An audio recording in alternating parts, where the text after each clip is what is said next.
What if one moment of temptation could destroy everything? Connie Sumner is a devoted wife and mother living what seems like a dream life in the peaceful suburbs of Westchester County, New York.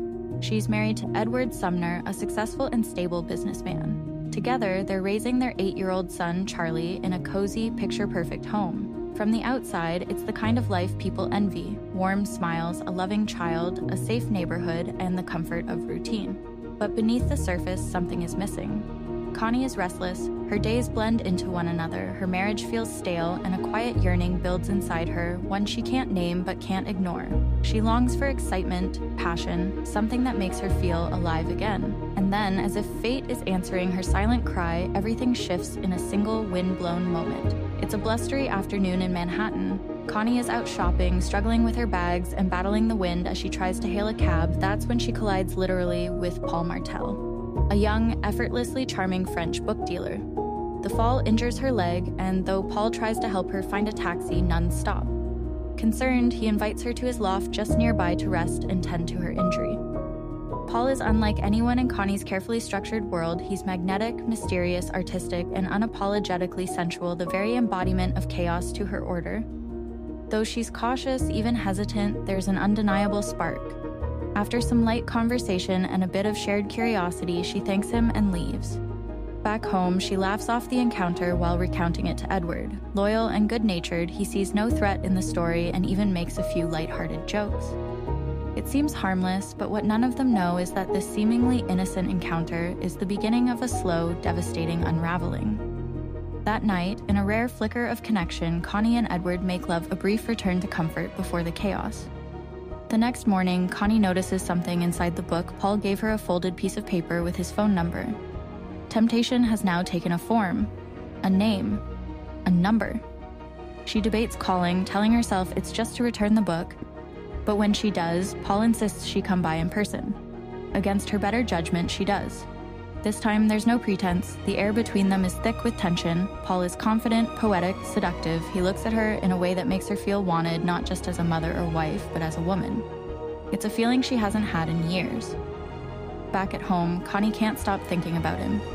She replays their conversations, remembers the heat in his eyes. Edward notices the change. She's more distant, often distracted, emotionally unavailable. Something's shifting, and he feels it, but doesn't know what it is yet. Then, one afternoon, Connie returns to Paul's loft, this time bringing him homemade muffins. They talk, flirt, and Paul asks her to dance. The moment is charged. When he leans in to kiss her, she pulls away and hurries for the door. But something stops her. She turns back under the guise of forgetting her jacket, and that's when she gives in. The kiss deepens. The affair begins. What follows is a whirlwind of raw, carnal passion. Connie loses herself in it. They make love in stairwells, trains, alleyways, anywhere they can steal a moment. Every time she's with him, it's reckless and thrilling. She lies to Edward, telling him she has spa appointments or errands when she's really slipping away to Paul. She's no longer herself. She's intoxicated, obsessed, addicted to the rush he gives her. But lies have a short shelf life. Edward, now suspicious, invites her out on a lunch date. Connie declines, claiming she has a facial, but when he calls the spa, they tell him she has no appointment. Alarm bells ring. He hires a private investigator to follow her. Days later, he receives the damning evidence: photos of Connie meeting Paul at his loft, checking into hotels, kissing him in public. Edward is devastated. Meanwhile, the emotional toll of the affair begins to hit Connie too, especially when she sees Paul laughing with another woman outside a library. Jealousy erupts. She storms over, confronts them, and even tries to fight the woman. Paul pulls her back, swearing the girl is just a friend. Connie doesn't believe him, but despite the rage and betrayal, they fall into bed again, their emotional chaos spilling into physical obsession. Later that same day, Edward makes a decision. He visits Paul's apartment, pretending to be a customer interested in books. Their exchange is polite at first, but Edward quickly reveals his true identity: he's Connie's husband. The air thickens. Edward keeps calm until something catches his eye. A snow globe on Paul's shelf, the exact one he and Connie bought together years ago. It's not just a trinket. It's a symbol of their intimacy, proof that their private life has been invaded. Edward asks about it. Paul shrugs, casually saying Connie gave it to him. That's the final straw. In a sudden fit of rage, Edward grabs the snow globe and strikes Paul in the head. Paul collapses, blood pools. He's dead. Edward panics. In shock, he scrambles to clean the crime scene. He wipes down every surface, removes fingerprints, rolls Paul's body in a rug, and hauls it into the trunk of his car. He drives aimlessly, heart pounding, trying to decide what to do. Eventually, under the cover of night, he dumps the body at a landfill. The next day, detectives show up at Connie's door. They found her contact information in Paul's apartment and want to ask some questions. Shaken, she tells them she hasn't seen him in a while. But the truth can't stay buried forever. The police return the next morning. Paul's body has been found. The case is now a murder investigation. Connie lies, claiming she knows nothing.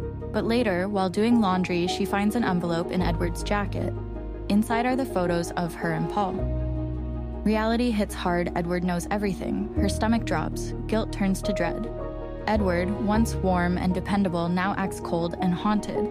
The weight of what he's done is crushing him. Connie, feeling the cracks in their marriage grow wider, stumbles upon the snow globe hidden in their home. It confirms her worst fear. Edward was in that apartment. He killed Paul. Unable to carry the burden alone, she confronts him. Edward breaks down. He confesses it all. He says he lost control. He wanted to hurt her, not Paul. He was angry, betrayed, shattered by the woman he trusted most. Now they are both living with unbearable guilt. Connie cheated, Edward killed. Neither of them can undo what's been done.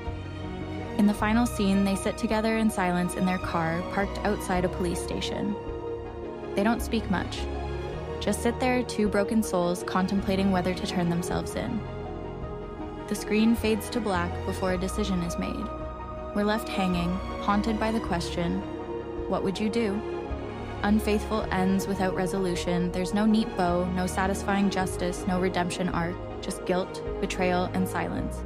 It's not just a story about infidelity or murder, it's about how fragile love can be, how quickly trust can shatter, and how one reckless decision, just one, can ruin everything. Thanks for watching this full recap of Unfaithful. If this breakdown kept you hooked, make sure to like, subscribe, and hit the bell icon so you never miss another deep dive into the world's most intense thrillers and dramas. And now it's your turn. Would you forgive Connie or Edward, or neither? Let us know in the comments. Until next time, this is Let's Recap It.